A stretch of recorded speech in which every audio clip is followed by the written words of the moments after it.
दक्षिणी गोलार्ध में ऑस्ट्रेलिया महाद्वीप के अंदर एक देश आता है जिसे दुनिया का सबसे छोटा द्वीप भी कहा जाता है, जिसका नाम है ऑस्ट्रेलिया, जो इकलौती ऐसी जगह है जो एक महाद्वीप, एक राष्ट्र और एक द्वीप की तरह काम करता है और अपने समुद्री तटों, रेगिस्तानी इलाकों, प्राकृतिक अजीबों के लिए दुनिया भर में फेमस है। लेकिन आज हम आपको ऑस्ट्रेलिया के नहीं बल्कि इसके एक बेहद खास शहर के सफर पर लेके जाने वाले हैं। ऑस्ट्रेलिया का सिर्फ यही इकलौता शहर हॉट एयर बलून की सवारी करने का मौका देता है और इस शहर में मिलती है 30 से ज्यादा बेहतरीन वाइन्स। दोस्तों, हम बात कर रहे हैं कैनबरा शहर की। लेकिन वीडियो को शुरू करने से पहले अगर आप हमारे चैनल पर पहली बार विजिट कर रहे हैं तो प्लीज सब्सक्राइब करके बेल आइकॉन प्रेस कर लीजिए। दोस्तों, सिडनी से लगभग 282 किलोमीटर दक्षिण पश्चिम में मोलंगलो नदी किनारे बसा कैनबरा शहर, जो ऐतिहासिक इमारतों, जनजातियों, राजनीतिक फैसलों और स्थलों के लिए जाना जाता है। यह ऑस्ट्रेलिया का सबसे बड़ा शहर होने के साथ साथ ऑस्ट्रेलिया के राष्ट्रमंडल की संघीय कैपिटल का भी दर्जा रखता है। कैनबरा एक ऐसा शहर है जहाँ बारिश बहुत कम होती है, क्योंकि ये ऑस्ट्रेलियन एल्प्स की लगभग 6200 फीट ऊंची पहाड़ियों के तल पर एक मैदान पर बसा हुआ है। आज ये शहर राजनीतिक, ऐतिहासिक, सांस्कृतिक हर नजरिए से बेहद खास है और तो और साल 2018 में इसे लोनली प्लैनेट्स टॉप सिटीज की लिस्ट में तीसरी रैंक भी दी गई थी। इस टाइटल को अपने नाम करने वाला ये ऑस्ट्रेलिया का पहला शहर है जो देश दुनिया में ऑस्ट्रेलिया का नाम रोशन कर रहा है और इसके पीछे यहाँ के हंसते खेलते चेहरों का भी बहुत बड़ा हिस्सा है। कैनबरा में आज लगभग 4,83,000 लोग रहते हैं, जिनमें 27.5% आबादी ईसाई धर्म को फॉलो करती है, जबकि 43.5% आबादी ऐसी भी है जिसका धर्म में नहीं बल्कि कर्म में यकीन है, इसलिए ये किसी भगवान को नहीं मानती। इनके अलावा 3.2% में यहाँ इस्लाम, 4.5% हिंदुइज्म और 2.4% में बुद्धिज्म भी फैला हुआ है। मिली जुली इस जनसंख्या के तालमेल और अच्छी कनेक्टिविटी की वजह से यहाँ खुशियों का मेला लगा रहता है। आज कैनबरा को रहने के हिसाब से काफी अच्छा शहर माना जाता है, जहाँ रोजगार भी है और अच्छी शिक्षा भी, प्राकृतिक खूबसूरती भी है और लोगों की भीड़ भाड़ भी। लेकिन 1824 के समय कैनबरा की सूरत बिल्कुल बदली हुई थी। आज 814.2 वर्ग किलोमीटर में फैला ये शहर उस जमाने में महज एक बस्ती हुआ करता था और 1950 के दौरान तो यहाँ सिर्फ 19,900 लोग ही रहते थे और इन लोगों को आज के मुकाबले अच्छी लाइफ मिल पाना काफी मुश्किल था। लेकिन वक्त ने ऐसी करवट ली कि देखते ही देखते ये वीरान बस्ती एक विकसित शहर में तब्दील हो गई और इसकी शुरुआत हुई 1901 से, जब राष्ट्रमंडल के इनॉग्रेशन के बाद 1909 में कैनबरा को नई राजधानी बनाने का फैसला किया गया और 1913 में कैनबरा को मेलबर्न की जगह नई राजधानी होने का ताज पहनाया गया और यहीं से कैनबरा के अच्छे दिनों की शुरुआत हुई और कैनबरा को काफी अच्छे से डेवलप किया गया। यहाँ रोजगार के लिए कई कंपनीज, फैक्ट्रीज खोली गई, बड़े बड़े स्कूलों और कॉलेजों ने शहर में एंट्री ली और इस तरह कैनबरा आज एक डेवलप्ड हाई फाई सिटी में काउंट किया जाता है। वैसे क्या आप जानते हैं कैनबरा को अपना नाम कैसे और कब मिला? अगर नहीं तो हम बताते हैं। दरअसल इसे अपना नाम नुगुन्नावाल जनजाति से मिला है। इस जनजाति को कैनबरा को बसाने का क्रेडिट दिया जाता है या फिर सबसे पहले बसने वाले लोगों में भी शुमार किया जाता है, जिन्होंने लगभग 20,000 सालों तक कैनबरा की सरजमीन पर अपनी जिंदगी गुजारी और इन्हीं की भाषा से इसे कैनबरा नाम भी मिला, जिसका मतलब होता है मिलने की जगह, यानी कि मीटिंग प्लेस। हालांकि पहले से कैनबरी कहकर भी पुकारा जाता था, लेकिन आज ये कैनबरा के नाम से दुनिया भर में फेमस है। वैसे फेमस तो ये अपनी हॉट बलून सवारी के लिए भी है, क्योंकि ऑस्ट्रेलिया का ये इकलौता हिस्सा है जहां आप खुले आसमान और खूबसूरत नजारों का हॉट एयर बलून से दीदार कर सकते हैं। इसके लिए कैनबरा में एक फेस्ट भी ऑर्गेनाइज होता है और इस दौरान ढेर सारे रंग बिरंगे बलून हवा में उड़ते हुए एक दूसरे से रेस लगाते हैं। लेकिन अगर आप भूल से भी बोतल गटकने की रेस लगाए बैठे हैं तो समझिए कि आप कैनबरा वासियों से हारने वाले हैं, क्योंकि यहाँ के लोग पीने पिलाने में एक नंबर हैं। शादी हो या पार्टी, दुख हो या खुशी, ये हर मौके पर बोतल खोलने का शौक रखते हैं। और भाई पिए भी क्यों नहीं, जब ये शहर 30 से ज्यादा वाइन्स का प्रोडक्शन करता है। जी हाँ, कैनबरा में 30 से ज्यादा अलग अलग तरह की वाइन्स चखने का मौका मिलता है। अपनी वाइन्स की वजह से ही कैनबरा को शराब बनाने वाली कंपनियों और भट्टियों का घर भी कहा जाता है। यहाँ Shaw wines, Helm wines, Clonakilla wines जैसी कई बड़ी कंपनीज स्थापित है। वैसे यहाँ के लोग सिर्फ पीने में ही आगे नहीं है, बल्कि पढ़ाई लिखाई करने में भी काफी हाई रैंक पर दिखाई देते हैं। तभी तो आज कैनबरा का लिटरेसी रेट ऑस्ट्रेलिया के बाकी शहरों के मुकाबले काफी ज्यादा है और इसकी एक वजह यहाँ का एजुकेशन सिस्टम भी है। यहाँ पर Canberra institute of technology, Australian national university, the university of Canberra, Charles stud university जैसी कई यूनिवर्सिटीज और बेहतरीन कॉलेजेस हैं, जहाँ बच्चों को बेसिक शिक्षा के साथ साथ एक्स्ट्रा नॉलेज भी दी जाती है, जिससे आगे चलकर यहाँ का युवा अपना फ्यूचर ब्राइट कर सके।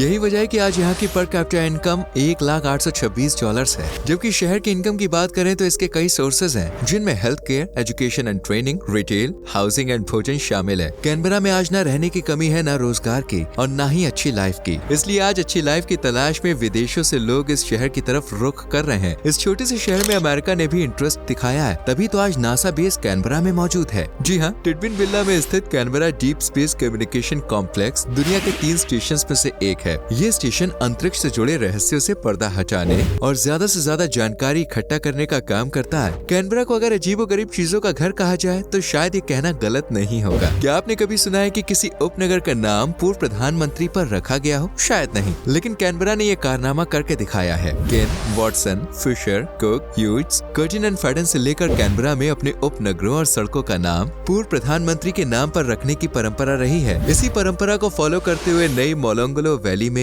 एक उपनगर विटलैम का नाम प्रधानमंत्री एडवर्ड गफ विटलैम के नाम पर रखा गया है। इस शहर के नाम से इसका डिजाइन तक वाकई में काफी सराहनीय है। इस शहर को डिजाइन करने से पहले 15 अलग अलग देशों को खंगाला गया था, उनका डिजाइन देखा गया, जिनमें Mexico, Sweden, south Africa, Paraguay, France और भारत सहित कई देश शामिल हैं। इन 15 देशों से लगभग 137 डिजाइन प्रस्ताव मिली थी, जिनकी मदद से आज कैनबरा इतना खूबसूरत दिखता है। जबकि इस शहर की असली खूबसूरती तीज त्योहार पर देखने को मिलती है। यहाँ नेशनल मल्टी कल्चरल फेस्टिवल की धूम पूरे शहर इवन पूरे देश को रोशन कर देती है। इस फेस्ट में आप 170 से ज्यादा देशों के रीति रिवाज देख सकते हैं। इसके अलावा यहाँ रॉयल कैनबरा शो भी बड़े ही धूमधाम से मनाया जाता है, जहाँ एंटरटेनमेंट से लेकर लजीज लजीज खाना शो में दुगना मजा खोल देते हैं। मार्च में लगने वाला एनलाइटन कैनबरा की संस्कृति को जानने का अच्छा मौका देता है। इस दौरान आप कैनबरा के संगीत, फिल्म, स्वादिष्ट पकवान, रंग बिरंगी रोशनी को देख सकते हैं। वहीं अगर हाथ से बनी चीजें खरीदनी है, लोक संगीत से कानों को, मन को मंत्र मुक्त करना है, तो आपको नेशनल फोक फेस्टिवल में शामिल होना चाहिए, जो कि अप्रैल महीने में आयोजित किया जाता है। इसी तरह अप्रैल में ही इंटरनेशनल म्यूजिक फेस्टिवल भी मनाया जाता है, जहां अलग अलग तरह का संगीत सुनने का मौका मिलता है। इसी तरह fluoride, stone fest, new year जैसे कई फेस्टिवल्स जश्न की तरह मनाए और एंजॉय किए जाते हैं, जिनमें शामिल होने का मतलब है खुद को एक अच्छा सबसे एक्सपेंसिव टाइम देना। जिस तरह दोस्तों अपने भारत में क्रिकेट लवर भरे पड़े हैं, इसी तरह कैनबरा में लोग का दिल रग्बी से जुड़ा हुआ है, जहाँ कई टीम्स नेशनल और इंटरनेशनल लेवल पर रग्बी खेलती है। और यहाँ का सबसे बड़ा स्टेडियम है कैनबरा स्टेडियम। रग्बी के अलावा यहाँ फुटबॉल, बास्केटबॉल जैसे खेल भी लोगों के सर चढ़े हुए हैं, जिन्हें लोग जितनी शिद्दत से देखना पसंद करते हैं, उससे कहीं ज्यादा इन्हें खेलने का शौक रखते हैं। लेकिन बॉस, अगर आप कैनबरा गए तो आप एक चीज के शौकीन हो जाएंगे, और वो है यहाँ का लजीज खाना, जैसे कैपोनाता, जिसे तीखी लाल मिर्च, जीरा, भुने हुए टमाटर और सॉस के साथ बनाया जाता है। और जब ये सामने पेश होता है ना, तो देखते ही यार मुंह में पानी का सैलाब आ जाता है। इसके अलावा पोर्क बेली भी बड़ा स्वादिष्ट होता है। इसके बाद आप वेजेमाइट टोस्ट, मीट पाइस, फेरी ब्रेड, बैरामुंडी,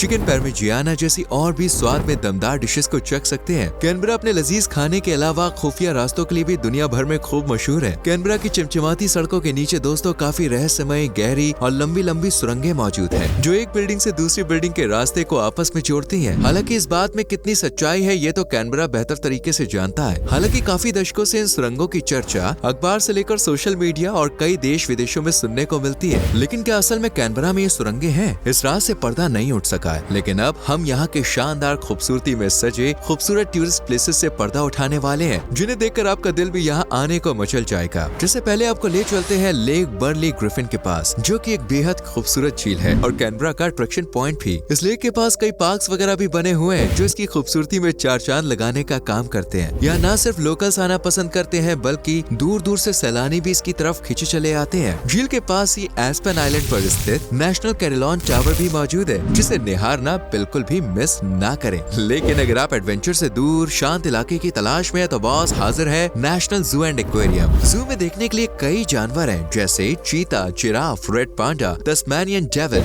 जबकि समुद्र की दुनिया में राजपाट है clown fish, reef sharks, rainbow trout जैसे कई जीवों का, जिनकी उथल पुथल आपकी ट्रिप में मस्ती भरा रंग भर सकती है। लेकिन पक्षियों की चहचहाहट, कोयल की मीठी बोली सुनने का मौका मिलता है जरा बॉम्बेरा वेटलैंड्स नेचर रिजर्व में, जहाँ 170 से भी ज्यादा पक्षियों की प्रजातियां रहती हैं। साथ ही यहाँ टूरिस्ट को अट्रैक्ट करने वाले प्रोग्राम्स भी ऑर्गेनाइज किए जाते हैं। फूलों की महक से महका फ्लोरेड हर साल कैनबरा के सबसे बड़े आयोजनों में से एक है, जहाँ शहर सुंदरता, रंग और अलग अलग फूलों की खुशबू से महक उठता है। इस फेस्ट में संगीत, सांस्कृतिक समारोह, भोजन और शराब जैसी कई चीजों का आनंद उठाया जा सकता है। साथ ही अगर आपको खरीदारी करनी है तो भी आप यहाँ से कर सकते हैं और निशानी यादगार के तौर पर उसे अपने साथ लेके जा सकते हैं। रॉयल ऑस्ट्रेलियन मिंट भी वैसे देखने लायक जगह है, जो आपको सिक्कों से जुड़ी छोटी से छोटी और बड़ी से बड़ी जानकारी मुहैया कराती है। यहाँ सिक्कों के बारे में जानने के बाद आप कैफे में कुछ खाना पीना भी खा सकते हैं। इस तरह खाते पीते आपकी ट्रिप और एंजॉयमेंट से भर जाएगी। इसी शहर में दोस्तों मौजूद है पार्लियामेंट हाउस, जो बाहर से देखने में बड़ा ऐतिहासिक खूबसूरत नजर आता है, जबकि इसके अंदर भी देखने लायक कई चीजें हैं। इन सब खूबसूरती में बसी जगहों को देखने के बाद अगर आप कैनबरा में आने का प्लान बना रहे हैं, तो बॉस यहाँ इंग्लिश मजबूत करके आइएगा, क्योंकि इस शहर में आपको सुनने और बोलने को इंग्लिश ही मिलेगी। जबकि सामान की खरीदारी करने के लिए ऑस्ट्रेलियन डॉलर की जरूरत पड़ेगी। ये थोड़ा कॉस्टली शहर है, इसलिए पॉकेट पॉकेट फुल करके आइएगा। बाकी घूमना कहाँ है आप अच्छे से जान चुके हैं, तो बताइए कब आ रहे हैं कैनबरा। कमेंट सेक्शन में लिख कर जरूर बताएं। वीडियो अच्छी लगी हो तो प्लीज लाइक और शेयर करके हमारे चैनल को सब्सक्राइब करें और बेल आइकॉन प्रेस करें, जिससे आने वाली वीडियोस आपसे मिस ना हो। मिलते हैं आपसे अगली वीडियो में। Till then bye bye, take care.